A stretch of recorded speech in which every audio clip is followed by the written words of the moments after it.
Now from WATN, it's Local 24 This Week with Richard Ransom. Good morning and welcome to Local 24 This Week, the best show with the best panelists to give you the real story behind the big stories. Let the race begin. Former Mayor Willie Herenton addresses supporters and says his upcoming campaign will take on the black ministers and elected leaders who he referred to as defectors for supporting current Mayor Jim Strickland. Is this going to be a race about race? Speaking of race, Confederate controversies aren't going away, mounting pressure at the state capitol over the Nathan Bedford Forrest bust and court proceedings over the Confederate statue's removal here in Memphis. And the state of the state. Governor Bill Lee will give his address tomorrow, promising criminal justice reforms. And something new with this governor, a separate speech just for Memphis. He's doing some state of the region addresses as well. All right, let me introduce our panel for you this morning. We have a very informed roundtable for you. We have Susan Adler-Thorpe with Thorpe Communications, a political consultant. Chris Tudor is the new Shelby County GOP chair, and this is his first time with us. Happy to have you here, Chris. And Otis Sanford, Local 24, is a political analyst and commentator. We'll start with the comments made by Willie Herenton this week, Otis, in which he was addressing supporters, and his exact quote was, "This thing is going to get rough because we are going to call out some of the preachers who are defecting." He added that we're going to call out some of the black bourgeoisie that the mayor has promised a few contracts to. So you earlier on Local 24 News this week were somewhat critical of him using the word defector. Well, yeah, I mean, that's the word that stuck out to me because, I mean, that to me makes this a little bit about race. Because he's accusing African-American clergy and African-American elected officials of basically being a traitor and going off and supporting the white mayor. I don't know how else you can read that. Remember back in 2010 when he ran for Congress against Steve Cohen, his whole theme was just one. Let's just have just one congressperson, member of Congress in Tennessee who is African-American. It didn't work then. I don't think it's going to work now. And let me just say, I mean, I have tremendous respect for Dr. Herenton. He served the city for a long time as mayor, did a lot of good things, and certainly has been nice to me. But I don't think that's the way to win an election in 2019. And he needs to come and talk about what it is he plans to do that Jim Strickland is not doing, which I don't know what that could be, going forward if he intends to be a serious candidate. Well, I'm going to ask you one more question because you are kind of our resident expert on Memphis mayors. The book, of course, that you wrote from Boss Crump to King Willie. Right. So you know a thing or two about what wins and loses mayoral elections. He obviously thinks he won several terms. He did. And had quite a bit of success in office. Why don't you think this tactic might work? Well, because I think the fervor that got him elected first in 1991 is not there anymore. And got him reelected 4 other times since then. It's not there anymore. And it showed that it wasn't there in 2010 when Steve Cohen won, 75, 80, 75% of the vote. So, again, and I'm not trying to bring age into this, but Dr. Herenton will be 79 this year. He will be almost 80 if he wins and is sworn in January. That's just, again, there are people who weren't even born who are making a difference now in local politics and public service. When he first got elected, the fervor is just not there anymore. Chris is the millennial in the group here. Let's ask, that is one thing you keep hearing is that the younger generation, the younger Memphis voter, really wants to get away from that kind of conversation. Do you believe that's the case? Yeah, I think so, and it's certainly possible. I want to give him the benefit of the doubt that Mayor Herenton may have used the wrong word. He may not have been wanting to kind of emphasize the racial nature of that, but I think it's going to be much more powerful for any sort of candidate, especially in this mayoral race, to emphasize unity. I'm thinking back specifically when Mayor Wharton ran for city mayor. I think his slogan was "One Memphis," right. And I think that really resonated with a lot of people. Obviously, we're not done working through our issues surrounding our history here and the ongoing inequities that we do see. So I'm not trying to soft pedal that, but I do think when we look to our leaders and our public figures, we want to see civic unity across racial lines, across geographic lines. So I think the candidate who captures that will appeal to a lot of Memphians, especially young people who thankfully maybe didn't grow up in an era where these issues were much more at the fore, and there was violence and a lot of very ugly things associated with them. So I think kind of taking the higher road and a better tone about issues like that is not only the right thing to do, but it's also probably going to be politically expedient. Okay, I know it's a nonpartisan race, but I think one thing that's fair to say is we know a Republican will probably not win the mayoral contest in Memphis. Is that fair to say? I wouldn't go so far to say that. I'm an incurable optimist, but I have not heard, and again, I'm speaking as a citizen, not necessarily as the chair of the local party, but I have not heard of anyone planning to run to Mayor Strickland's right. All right, that's very good. Well, he's an incurable optimist and wonderfully young. Also fair. Also fair. What's your take on the race, Susan? You know Willie well, you know Jim Strickland well. What are you hearing? Are there other candidates about to get in? What's the situation? Well, a couple of things. One is to have followed Willie Harrington and his political career as long as I did from the very beginning. Is to know that he does not shy away from lacing his campaigns with race, and that's been part of his political campaign since the very beginning. And I find it kind of odd that he would accuse the African-American ministers who have aligned themselves with Jim Strickland as defectors. First of all, Willie Harrington has not been in the public limelight, especially on the city scene, for over a decade. And what does he want these people to do? Sit on the sidelines and not form an allegiance, not form friendships with people in public office? And two, you know, is he running against Jim Strickland, or is he running against these African-American preachers? I think he has to make that decision. And so it was, to me, it was not a real savvy way to start your campaign, the early days of your campaign.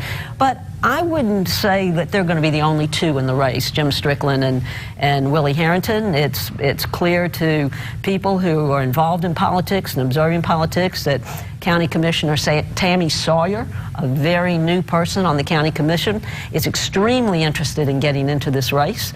What her motive is, I'm not sure, unless I hope it's just to be mayor. But if she gets into this race, I can predict right now that it would be a very difficult one for her to win. There's supposed to be, keep hearing rumblings about a people's convention, and if you'll recall in '91, that's how Willie Harrington secured the nomination to run for mayor as the people's candidate. Well, she wants that to happen to her. I find it really odd, particularly with Willie Harrington as an announced candidate, that she would want to take the People's Convention vote. I think it might play well to some degree with young African-American voters who might be interested in that kind of politics, but I don't think it would play well with older voters who know of Willie Harrington and don't want a young African-American upstart to oust him in that way. Final word, what is it? Well, yeah, very briefly, Tammy Sawyer has been an effective activist in this community for a couple of 2 or 3 years now. And anybody has a right to run. Yes. I would hope that she would not run, though, because I think she can be very effective at the county commission doing some good things. I've also heard that People's Convention, I was told that it was actually more toward trying to get some consensus candidates around city council members, not necessarily the mayor, but if that's the case, then I think they're heading for almost a disaster the way Susan is portraying. I just don't see it. Okay, we'll leave it there for now. We'll no doubt revisit this conversation as the weeks progress here. We're going to take a break now. When we come back, we're going to talk about various developments in relationship to the Confederacy, Confederate busts, Confederate statues, all when we come back. What makes Hardee's breakfast taste so great? We only use the best ingredients made by the best hands. I wonder what else those hands can do. Ooh, new coffee. Try our new coffee. Hardee's, 'cause it tastes better. I'm Local 24 meteorologist Chelsea Chandler. Before you get your kids ready for school each day, make sure you catch my bus stop forecast so they're prepared throughout the day. It's weekdays on Good Day Memphis, 5 to 7. The bus stop forecast on Good Day Memphis is brought to you by NST. You. All of you. How you live. What you love. That's what inspired us to create America's most advanced internet. Internet that puts you in charge. That protects what's important. That handles everything and reaches everywhere. This is beyond Wi-Fi. This is XFi. Simple, easy, awesome. Xfinity, the future of awesome.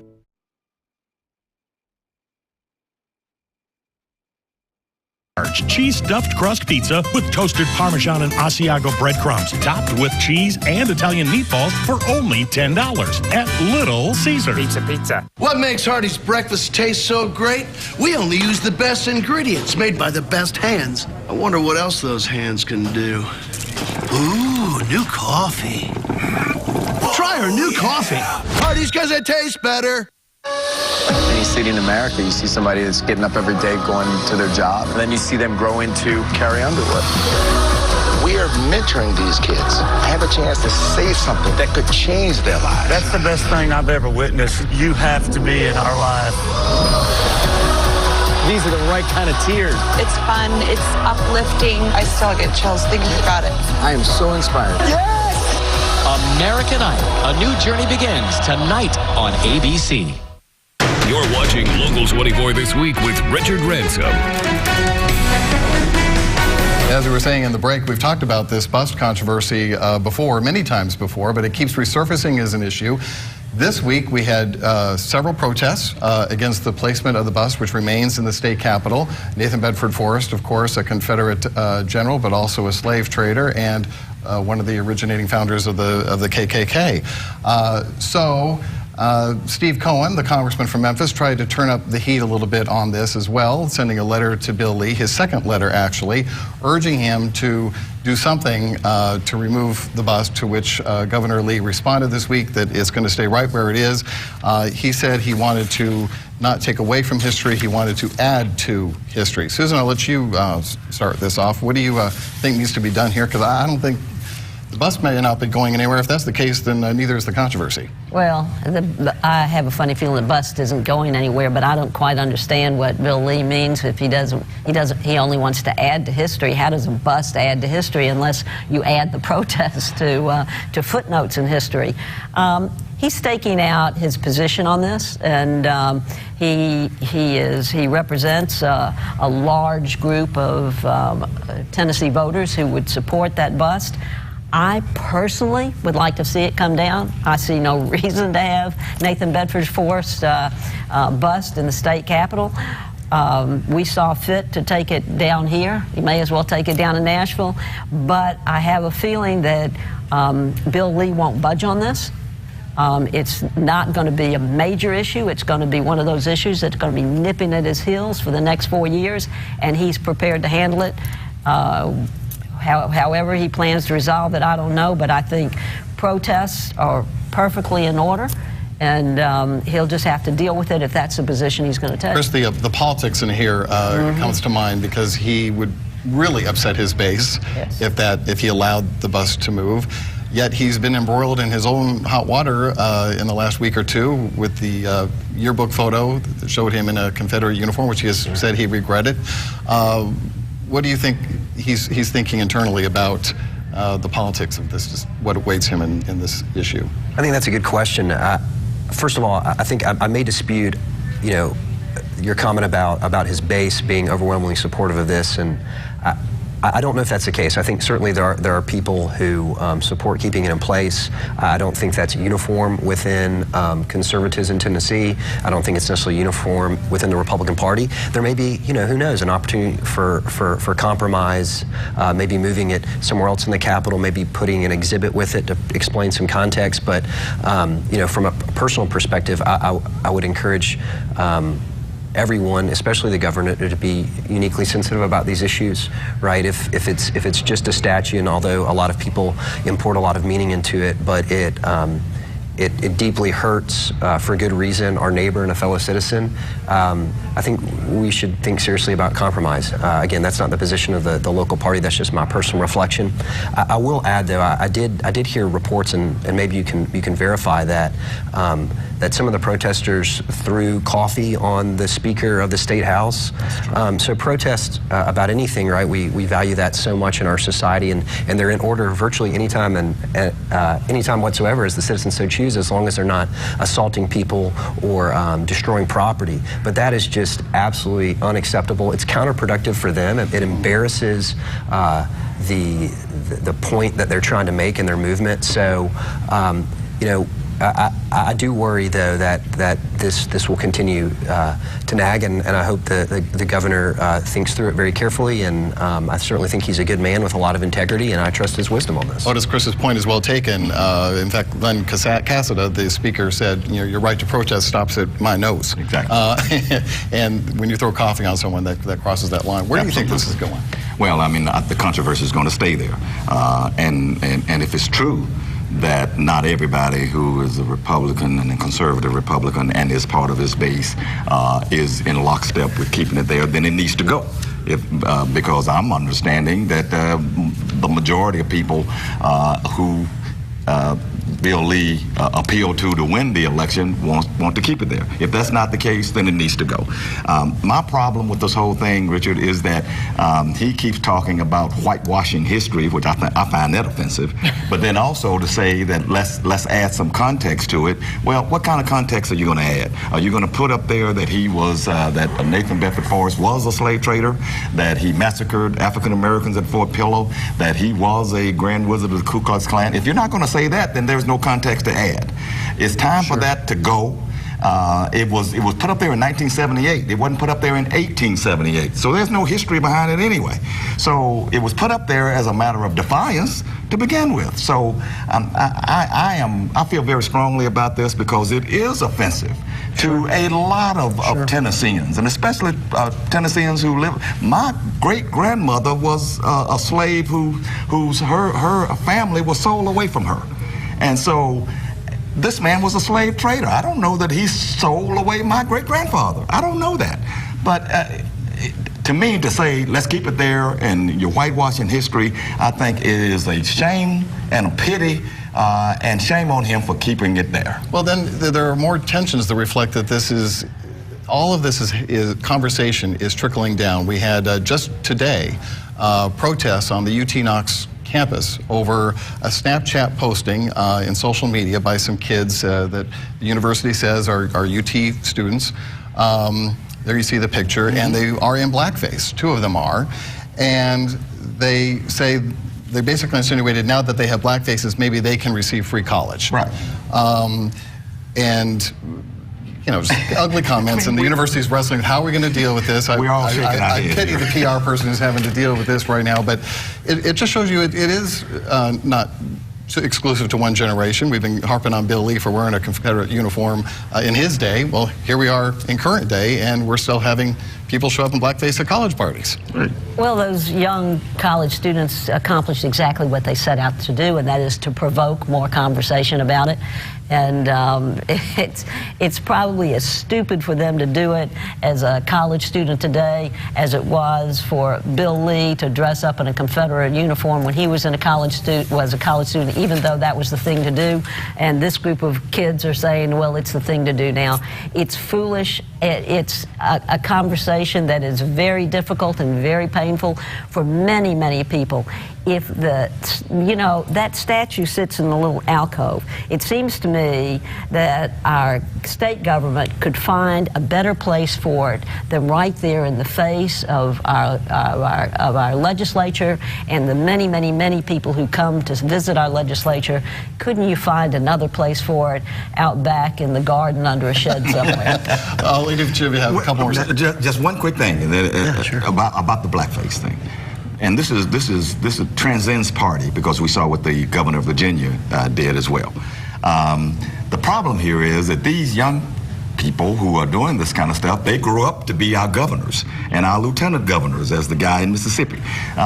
They are not thinking about what they want to do in the future. They're just acting stupid right now. And that's the sadness of this whole thing, is they think this is a prank, and it's really very offensive and hurtful for some people. Chris, final word. Yeah, three things very quickly. I hear a lot of what you're saying, and I agree. I think maybe the compromise could be moving it and giving a full history. I will say I don't think that Governor Lee would mean anything by using the term whitewash. I don't think it's loaded for him. I think he's a good man, a man of integrity. With respect to the blackface, I think that is just so sad and ugly and regrettable. And I hope this gentleman, they can repent of this, apologize, and move on, and hopefully people will, 20 years down the road, be gracious. I think that's one of our problems, is we don't have a lot of grace and mercy in national life. And if it's not connected with a pattern of behavior, maybe they can recognize that they've done something deeply wrong and offensive, move on from that, and everyone can move on. But just one correction. Just one correction. Sure. The fellows who are doing this at the UT campus, they're not gentlemen. Yeah, fair enough. Fair enough. Okay, well said. We'll leave it there. When we come back real quick, in the time we have left, we're going to talk about the State of the State speech, which the governor is expected to give next week, when we come back. Why wait to get Medicare coverage if you don't have to? Cigna Health Spring is here for you right now. If you're turning 65 or have low income or recently lost coverage, you may be able to get a Medicare Advantage plan from Cigna Health Spring.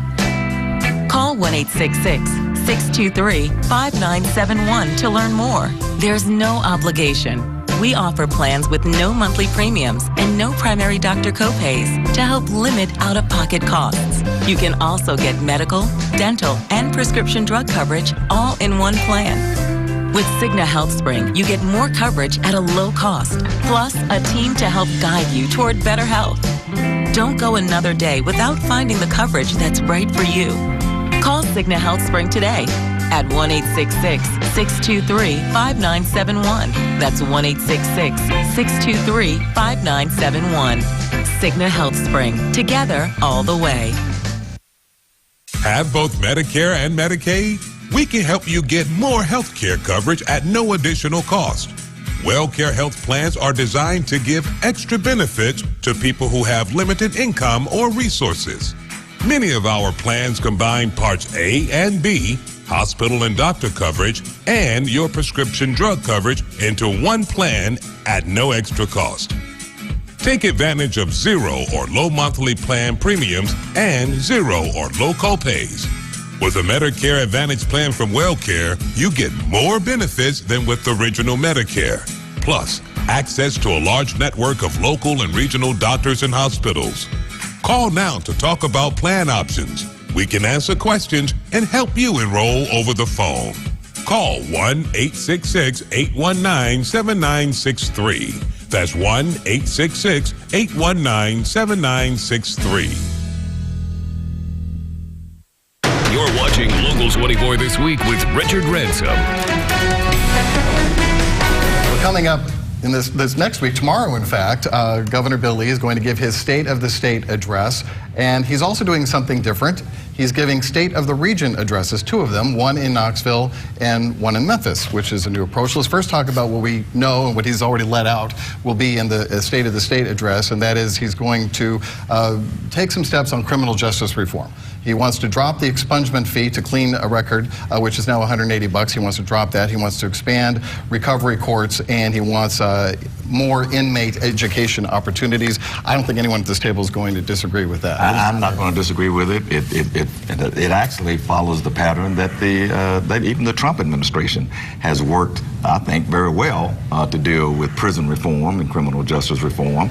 I say congratulations and kudos to the governor for doing this, and also I'm very happy that he's going to make an address here in Memphis as well. I think this is probably one of the smarter things he's doing starting out. All right, Chris? Yeah, I think it's great, and I think if you look at his agenda, criminal justice reform, education, jobs. It's a natural continuation from the Haslam agenda. That was an extremely productive administration. I think you see the leaders of the Republican Party in this state. They are pushing issues that are quality of life issues that voters care about, that are common sense, even though they may come from a conservative perspective. I love it. I think it's going to be great. And again, I think it just underscores the success of these governors and their public policy positions. So I'm excited to see him in Memphis. We have a lot of people incarcerated, Susan, so this is going to resonate with a lot of folks who say this is such a waste that we don't give people a second chance after they've served their time. It's a waste. What's a waste? Well, that people get reincarcerated. The recidivism rate is so bad, and he's taking steps to try and eliminate that so that people can have productive lives. I think it's one of the best ways to spend taxpayers' dollars, to try and educate people who find themselves in jail. I would think for the most part, many of them need rehabilitation, but also in the area of education, because when they come out of prison, what are they trained to do? Right. And most of them have no training. And then it's just the recycle back into the prison system again. But I think for all of us know that education opens your doors to a much better future. And some of these young men and young women, or older men and older women, if they learn a new skill, if they just learn how to use a computer, or they learn a woodworking skill or a building craft, there are more opportunities for them when they get out, more chances that they won't go back to prison. I think it's money well spent. Okay, I got 30 seconds left, so each of you can just basically say yes or no. Do you expect that he will propose anything meaningful when it comes to health care, which is a top issue among Tennesseans? Susan, you're first. What do you think? Meaningful? Hopefully he won't fool around with Medicaid, but yes, I think he will. Chris, yes or no? I don't know. I haven't heard anything in the grapevine. I don't think he will. Nothing meaningful, and even if he does, it's not going anywhere. Okay, we'll leave it there. We'll take a break and be right back. Two guys, one accident. Jim believed what the insurance adjuster told him. Now Jim's got nothing. Bob was a skeptic. He knew he needed somebody to stand up and fight for him to get him every dollar he deserved. Have you been injured in an accident? Do you need somebody to fight for you? Pick up the phone and call me now. JMB 888-WE-FIGHT. 888-WE-FIGHT. Everyone who has ever lived has lived here. All of mankind's triumphs and failures. Every moment, every hometown, all here. We start our coverage on the ground and take it to the airwaves, so you always know what's happening in your own world and beyond. We are free TV and radio. We are breaking news. We are always there. We are broadcasters. Before you hire a personal injury lawyer, just ask them this. How many trials have they had in their lifetime? Our firm had more than 10 trials last month, and we could run this ad on TV forever, and that would still be true for every month. Here's the thing. Because the other side knows we'll take the fight all the way, we're able to settle hundreds of personal injury cases for fair compensation every single month. There's only one Morgan & Morgan, forthepeople.com. All of us here at Local 24 believe in the magic of storytelling. Imagine a world where children didn't know the magic of books. A world where there are no stories to take them on adventures to meet unexpected heroes. That's why we're partnering with Disney Publishing to donate up to 1 million books to First Book. And we're inviting everyone to join the 7th annual Magic of Storytelling campaign. To learn more, go to www.magicofstorytelling.com or just go to our website, localmemphis.com. All right, you've heard our comments. We'd like to hear yours. You can email me at rransom@localmemphis.com. My thanks to Otis, Chris, and Susan for being here, and thanks to you as well. We'll see you next time for Local 24 this week.